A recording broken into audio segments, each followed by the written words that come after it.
welcome to a video on how to change this rear quarter lamp. This is the outside rear quarter lamp for a Mercedes C-Class S205.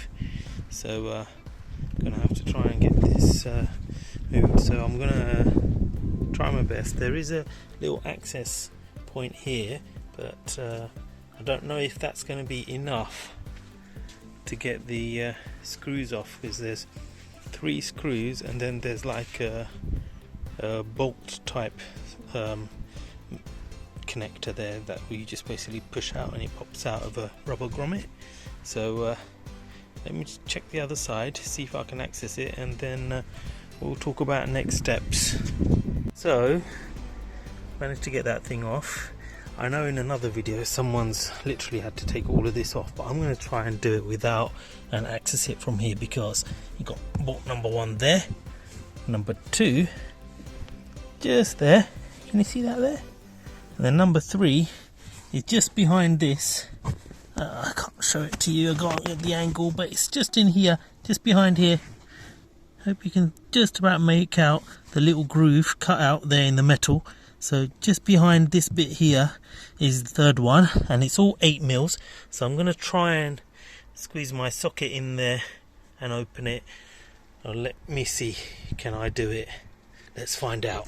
So there you have it. I couldn't do the thing without taking this off because this gap was not enough. So I managed to, without taking this off, managed to get it off its poppers and just wedged it up and out of the silver kick plate there. As you can see, it just wedges in a little bit. So there you have it. It was out, and then got the long you have to get the long socket 8mm, and then managed to get into those 2 there, and then that one up there. This one was an absolute nightmare. It's slightly angled, so it was very difficult. So there they are, those 3, and now let's have a look. Will it come out? There's obviously the thing there, so I have to just gently,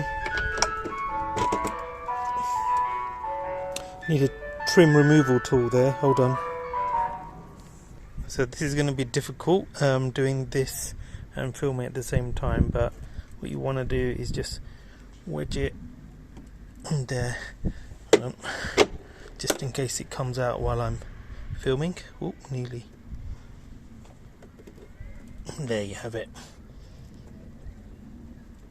Okay, so I'm going to have to use my other hand now, but you get the idea. There you go. And then I'm just going to gently pull it now with the other hand without dropping this and causing more of a hazard. And I'll see you on the other side. An update, I did actually struggle a little bit there, so I had to get that, wedge it here and then yank it, and then it came out. Look, it's come out now.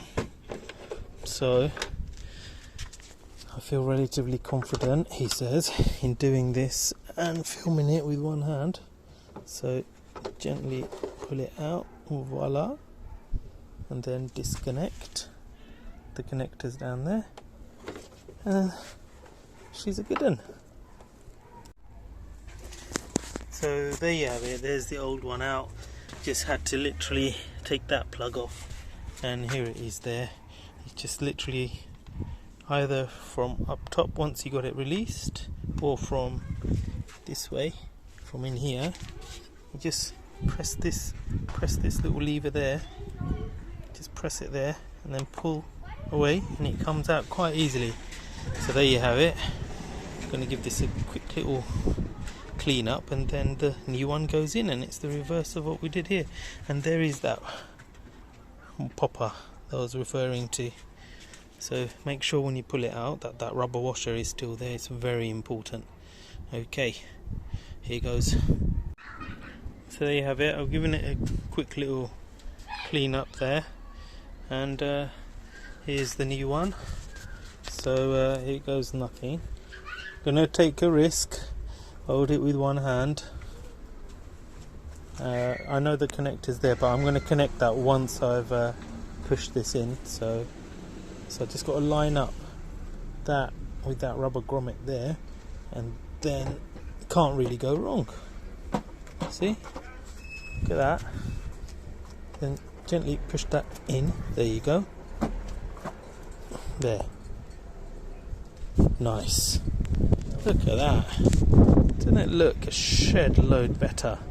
So now just need to put these screws back in to tighten this up, and once I've done that I'll rejoin you.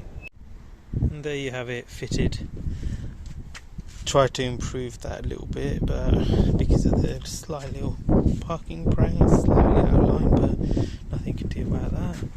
Otherwise, there you have it. Fits like a glove. Put the connector back in there, the 3 bolts there.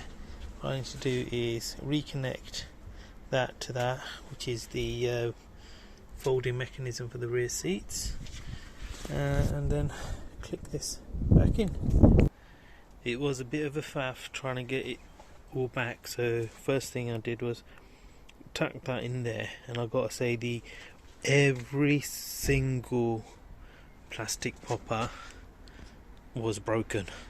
So there was one there, there was one there, there was one there, and they were broken, so I had to quickly replace those, and I'll put a little display of what those plastic trim inserts were, yeah, so changed those, banged it in, and there you have it, all sorted. Hope that helped. Do like and subscribe, and I'll see you on the next one. Ta-da!